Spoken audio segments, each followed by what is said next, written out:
Hi dears, സിമ്പിളായിട്ടൊരു cheesy bread sandwich ഉണ്ടാക്കാം. അപ്പോൾ അതിനായിട്ട് ദേ സബോള, പച്ചമുളക്, പിന്നെ ഒരു 3 കോഴിമുട്ടയും ആവശ്യത്തിനുള്ള ഉപ്പും കുരുമുളക് പൊടിയും കൂടെ ചേർത്തിട്ട് നന്നായിട്ടൊന്ന് കലക്കി എടുക്കണേ. വേറൊന്നുമല്ല, മുട്ട പൊരിക്കാൻ എല്ലാവർക്കും അറിയാമല്ലോ, അത് തന്നെ.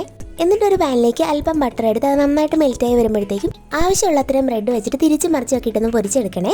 എന്നിട്ട് അതേ പാനിലേക്ക് തന്നെ നമ്മൾ കലക്കി വെച്ചിരിക്കുന്ന മുട്ട കൂടെ ചേർത്ത് കൊടുക്കണേ. ഇതൊക്കെ ചെയ്യുമ്പോഴത്തേക്ക് ലോ ഫ്ലെയിമിലായിരിക്കണം.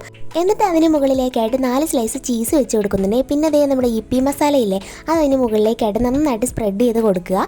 അടുത്ത വശം വേവിക്കാനായിട്ട് കമഴ്ത്തി ഇടുക എന്നുള്ളത് വലിയ ടാസ്ക് ആയിരുന്നു. പക്ഷേ ചേട്ടാ എന്തോ അത് കറക്റ്റായിട്ട് എനിക്ക് കമഴ്ത്തി ഇട്ട് തന്നു. ഈ സമയത്താണെങ്കിൽ ചീസിൻ്റെയൊക്കെ നല്ലൊരു സ്മെല്ല് വരുന്നുണ്ട്.